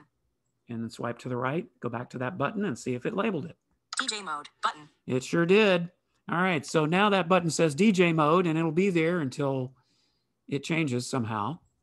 All right, let's do a couple more. Let's go to the next one here. Explore. Button. Button. Okay, let's try this one here and see what it is. I'm going to double tap on it. Amazon Music. Popular genres and artists. Button. Button. Back button. Stations. Okay, it says stations. So I'm going to go back and label that button stations. Back button. I have to find where I am here. More options. DJ mode. Explore. Button. Button. Button. All right, so I'm back on that button. So I'm going to do a 2-finger double tap and hold. Alert. And it's got me in the text field. Text field is editing. Label. Insert. Dictate. All right, so button. I'm going to dictate here. Stations. Inserted stations. Okay, I'm going to go back to save Label here. element. Text field. Cancel. Save. Button. Stations. Button. There you go. So that's a quick and easy way of how to label buttons that you don't know what they are. Again, keep in mind you'll probably have to redo these when there's an update of the app.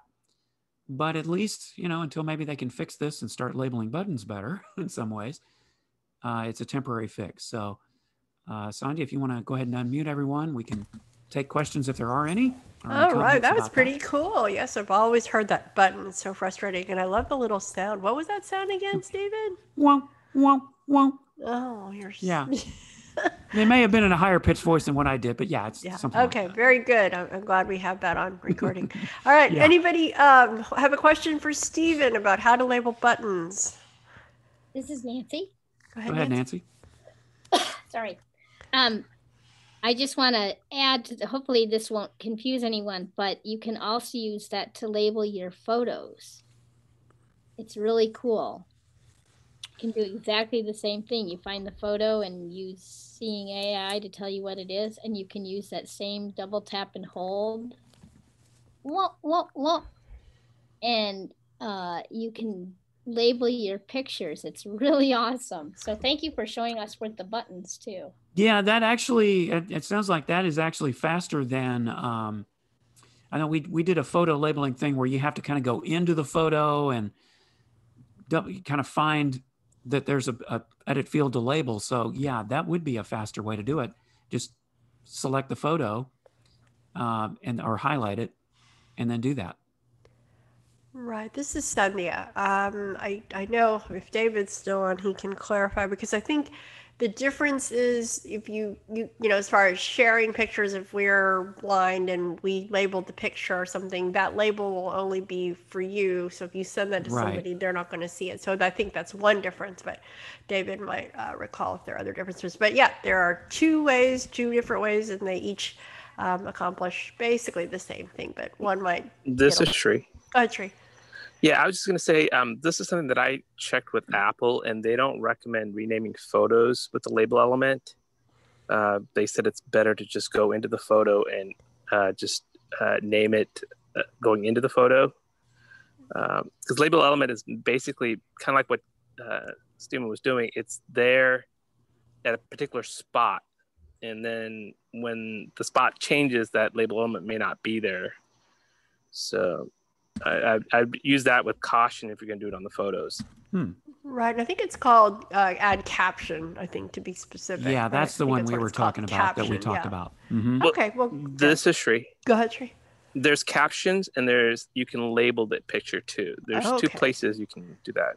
Okay, well, very good. Lots of good information, guys. Thank y'all. Thank you, Nancy and This Stephen. is Nancy. Yes, Nancy. Go ahead. I was just going to say, you're right, Stephen, that it is only for you to see so that you know what your picture is. Right. All right. Okay.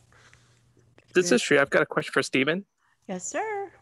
So, Stephen, when you went to the button, because I heard buttons, and then you tapped, and then you got into the button, I guess, and then you listened to for what it said. Is that how you did it? Yeah. What I do is once I find a button and it doesn't say what it is, I go ahead and double tap on it to see if I can at least get an idea of what it may be. And so that's what I did. I double tapped. I went in there. The one button that said DJ mode. The other button said stations. So I'm just assuming, I play around with it a little bit just to make sure, but I'm assuming that that's basically what that does. It brings up, say, a list of stations or, a search mode or whatever the button said once I double tap on it. Yeah. And then I just go to the back button, double tap on that. go back to that button and then do the label. Does that make sense? So were you counting how many times you flicked right on the buttons? Yes, Okay. I was. All right, Yeah, that's what it was. I was trying to get back to where that button was. Got it. Thank you. Mm-hmm. This is Marty. Go ahead, Marty. So, Stephen, when you go into the button to find out what that button is and you go back, it doesn't bring you back to that button. You have to count to make sure you're labeling the right button. Sometimes it does not bring you back. I've noticed. So I usually do it just to make sure, just to make sure I'm labeling the right button. So, but yeah, sometimes it does not always bring you back to that point. Okay, thanks. All right. You're welcome. Very cool, Stephen. Anybody else Thank have you. a question You for bet. Stephen, or Brad. moving on? Brad. This is Jody. Hang on, Brad, and then Jody. Thank you. Well, okay. Before we conclude this section, I wanted to ask if Stephen could mimic that sound one more time for us. Okay, let's see if I can. Wow, wow, wow, wow. Ooh, I know you guys are going to use that against me on the recording That wasn't better. 3. Yeah, I lost count. Yeah, you were On a recording of that. I'm going to one. make a message notification out of that. Oh my goodness! I'll never hear the end of it again. Hey, it's better than my message that they use. It'll be on. It'll be on some iBUG anniversary skit someday, I'm sure. It will, yes. Okay, Jody, go ahead. I was going to say, usually Amazon's pretty good about being receptive to comments. I wonder if we shouldn't call their accessibility number and say, hey, this is something that needs to be fixed. Absolutely. And you know, really with a lot of apps, that's probably a good idea, just to point out that, hey, there are some buttons that are not labeled. You know, if you could make the alt text label, that would be so much, but that's a great suggestion. All right. Thank you, Jody. Okay, great job, Stephen. Very cool. Good. iBUG Bites at the end of iBUG Bites. And now back to our regular. Anybody have a question? Open Q&A. Who has a question that haven't had a turn, or even if you have had a turn and you still have another question, that's fine. Who is that? Who is that? This is Stephen. I just have a follow-up for an earlier thing when we were talking about Fairite. Mm-hmm. I did go into the app and look because I haven't purchased it, and it looks like, you can get it, but there are the in-app purchases. So I think it was Herbie that said that. That's correct. All right. Thank you, Stephen. Thank you. Okay. So now who's next? The new question. New problem. I know. I'm trying to remember. This is David. Go ahead, David. There you are. Yeah, there's a problem I've been having with Zoom where I'm in a meeting like this one, and all of a sudden I can't hear the participants anymore, but I'm still connected to the meeting.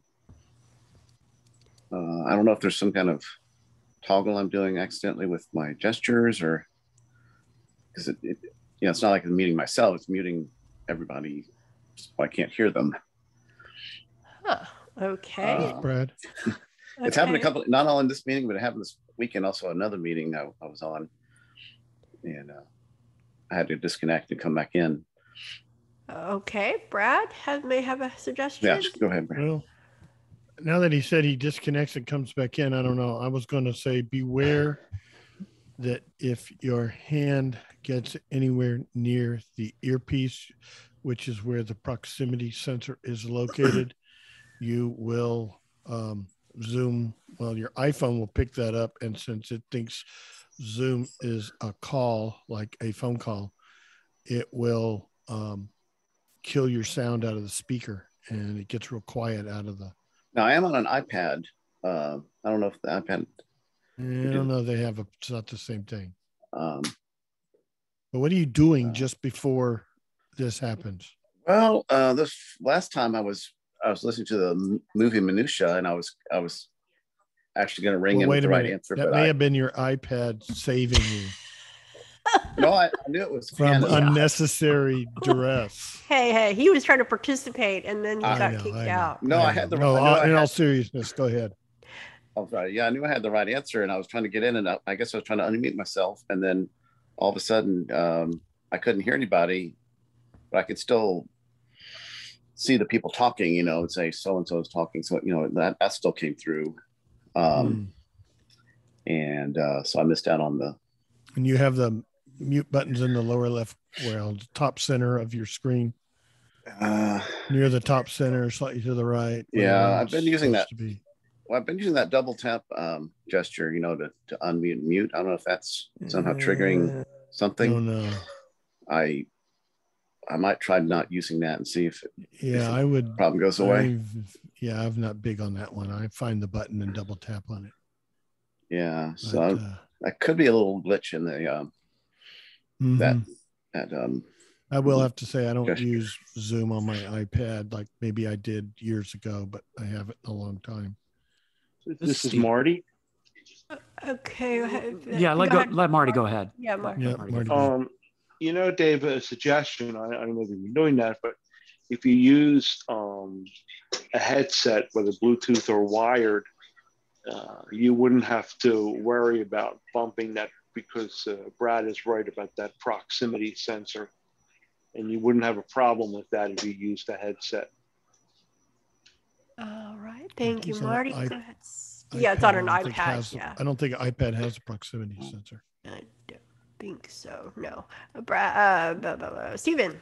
Yeah. No, I've actually had this happen to me on numerous occasions. And sometimes I'm not doing anything. I'm just sitting there and all of a sudden the connection just goes out. Now, I don't know if it's, but I mean, I can tell I'm still connected to the meeting. Yeah, exactly. That's what. I think, and it eventually it comes back. Sometimes it's a good 10 or 15 seconds.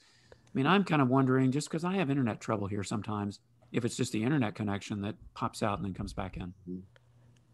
Okay, so yeah, maybe check your Wi-Fi connection, David. This is Jody. Yes, ma'am. That happens with me on Clubhouse a lot. Okay. All right. So could be the Wi-Fi. You're right. Yeah, sounds like a Wi-Fi connectivity problem. Okay. Well, great questions, David. Thank you. This is Sri. Yes, sir. I was wondering, did you try swiping to see if, just out of curiosity, whether it actually said you were muted?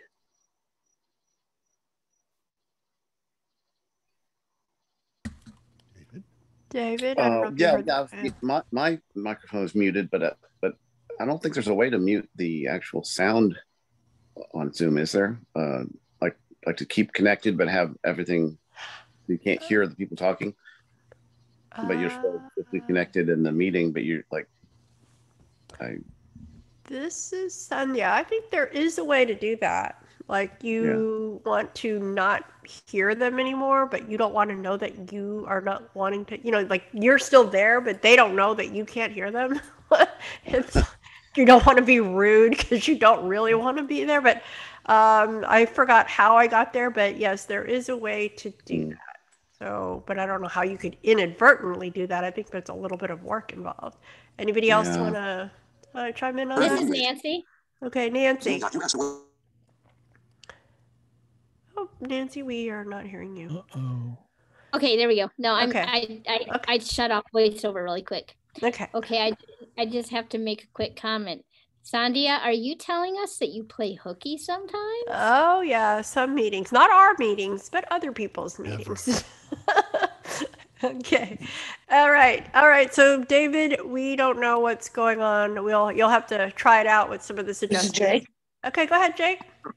Yes, there is a way to just disconnect from Zoom if you go under more. In the settings, you'll see an option that says disconnect audio. There you go. Disconnect audio. Good job, Jake. Brad. Thank you, Brad. I thought disconnect audio meant disconnect your audio input. I don't know. Well, it'll stop the Zoom from coming into your speakers, but you'll still be there. There you go. That's what I did. Yes. Okay. Thank you, Brad and Jake. Okay, check it out. It's pretty good. I have another question. Okay, hang on one second. We get Nikki, and is it on this issue or a new topic? It's audio. Yeah. Oh, okay. Well, go ahead, and then we'll come back to Nikki. Okay, hang on, Nikki. What kind of microphone do you have? Who, me? Yeah, you said you got a new microphone. Oh, it's not new. It's just I finally figured out how to use it. It's a Blue Yeti. So, okay. It's been sitting in a drawer because of Brad. It's all because of Brad. What do you mean because of Brad? It's because of Brad and Sri. Okay, go ahead. Miss Nikki, you have a question? Well, when you were talking about it, I went ahead and disconnected my audio and I couldn't hear you. And you obviously couldn't hear me. So maybe it works differently on different phones. I don't know. Okay, because I didn't see that you left the meeting. So you're still there. We don't know that you left. And I think that's the point, maybe. I don't know. I didn't leave. I just disconnected the audio. Right. Yeah, that's what I mean. That's what we're saying, is that you're still appear to be in the meeting, but we cannot hear you and you cannot hear us. So it's exactly. Okay, well, thanks for testing it out. There you go. Okay, so now we all know how to play hooky in Zoom meetings. Okay, very good. This is a productive meeting. You better not be playing hooky here, okay, guys? All right. Okay, very good. Who's got a new question? The last, we have a little while to go still, so who would like? Anybody? New question? This is Nancy. Yes, ma'am. I would like to know from all you sound guru people, what is your favorite app to use on the iPhone for audio editing? We actually already talked about that earlier in the call, my dear. So we will have to. We'll refer you to that discussion. Show up on time. What? Nothing. Brad is mumbling. Okay, no Jim. mumbling. I know. I go said ahead, next Jim. show up on time. Yes. Yeah, really. It's what happens when you're late. Okay, go ahead, Jim. Okay. My question is, I was trying to listen to some of the ACD minutia meetings earlier last Friday, and I went in through their app, and then I went in through the internet, and both times I would hear part of the meeting, and then the audio would shut off. And I was wondering, I've had this happen when I've tried to listen to, say, a podcast on, through Twitter or an MP3 file on Twitter, and it would play for about 5 minutes or so, and then it would just shut up. Is there something in my sound settings that I need to fix, or something in the internet that I need to fix, or what is it that causes it? And I'll shut up now. Okay, thanks, Jim. Brad. Unless this is happening to you all the time, I would suspect that this was happening on the other end, because I have heard the same thing on a few of the meetings I have heard during the ACB convention. And it sounds to me like one of the panelists or someone who is speaking does not have a real good connection themselves. So in other words, it's not you. It's not you, it's me. Them. Okay, it's not you, it's them. Nothing you can do anything about. Yeah, it's not. No, I don't think it's you, unless you experience it all the time. You at home on your Wi-Fi, you're in a known location. I've had it where, like I say, I'd be listening to a recording that somebody posted on Twitter or something like that, and it could be streaming. I'm thinking that makes me think that's a buffering issue, but Okay. I mean, I don't know what kind of Wi-Fi you've got, or it's Comcast. It's pretty good. I would think Comcast is pretty good. Well, you might play with turning off your cellular data so you're on straight Wi-Fi only, or the other way around, turn off Wi-Fi and try it on straight cellular data only, and see if that changes it. I don't believe. Okay. So Brad, finish your comment, and then we'll go. That's it. Just turn one off, try it. Turn the other off, try it. And try to isolate. I don't believe that is the issue. I don't think so either. This is Sri. Go ahead, Sri. So my question is, do you watch anything else streaming and you notice buffering?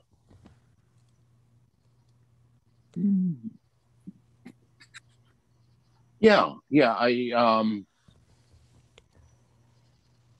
Do you watch Netflix? Do you see it buffering? Do you watch some other streaming services and notice buffering occurring? Sometimes, yes. That would tell me that you may have some internet issues. If you're experiencing buffering on other streaming services and you're experiencing buffering on this. Now, when you say buffering issues where I'm getting part of the signal and then it stops and then picks up again. Yeah, that's correct. Yeah. Okay. No, I don't see that.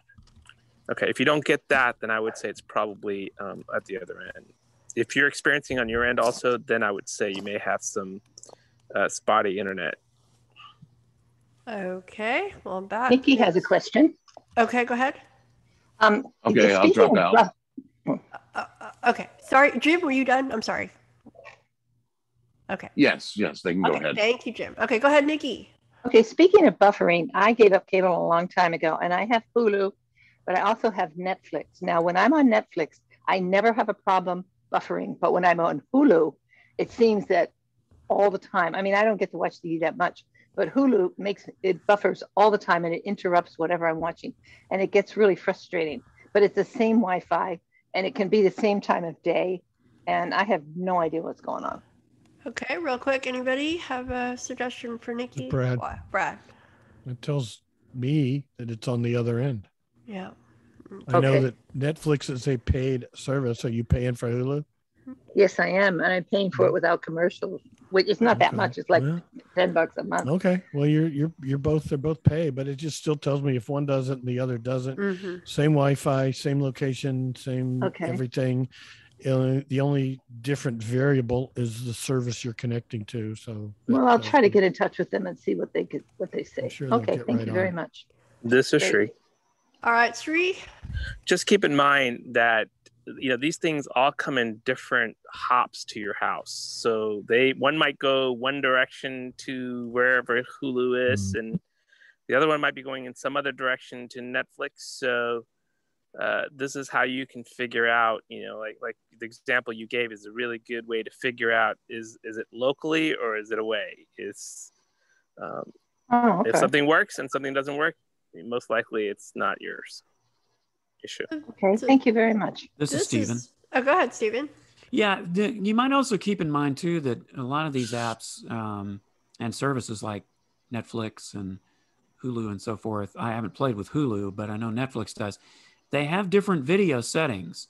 And sometimes, like if you have your video set to one of the higher settings, the quality may be better, but it may drop out a little more often than if you have it to a lower setting. So whether it's set that way intentionally, like you did it intentionally or not, you might check your video settings too, just to make sure if it's on a lower setting, it may not buffer quite as much. So that's something to consider. Oh, that's interesting because I have Eero and I've got 3 of them because we have a 2-story house here. Well, 2 apartments, and I share it with my daughter. And one is like a Corey, one is a Corey E, and the other one is Corey 45G. Mm-hmm. And it depends. Sometimes if I'm watching TV and it starts acting up, it'll be on Corey 45G, and sometimes it's on Corey E. So it to begin with, when we first got it, it was always on Corey 45G, and I never had any problems. But now I'm having problems, and they put in this new 5G tower about 4 blocks away. Yeah. And ever since then, I think it's just been messing everything up, and it's supposed to make everything better. Yeah, that could be it then. Oh, yeah, okay. Sounds like that. Mm-hmm. Brad? This is Brad, but you're on Wi-Fi, so I don't see how the 5G's got anything to do with anything. Okay. Because you're getting your Wi-Fi from a different service. But I know from what you've told me in the past, you have other people in your household and you're sharing the internet and the Wi-Fi connection to the internet. So I would suspect you might have something else going on in your household that's affecting your network congestion. Or other people using it at the same time, you mean?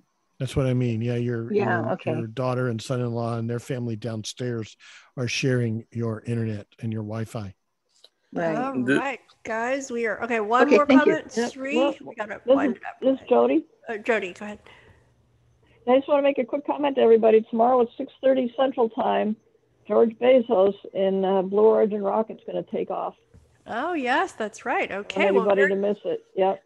Thank you, Jody. Okay, so real quick, tomorrow Clubhouse 5 to 6 on Clubhouse. Then we have Mac Buzz on Clubhouse from 5 to 7, and then we have Android Insight from 7 to 8:30, and then we have the It's iBugs Life on Clubhouse on Thursday, and in the movie is The Pianist on Friday night, iBug Night at the Virtual Movies, and then Saturday is iBug Apple Workshop. So busy week ahead.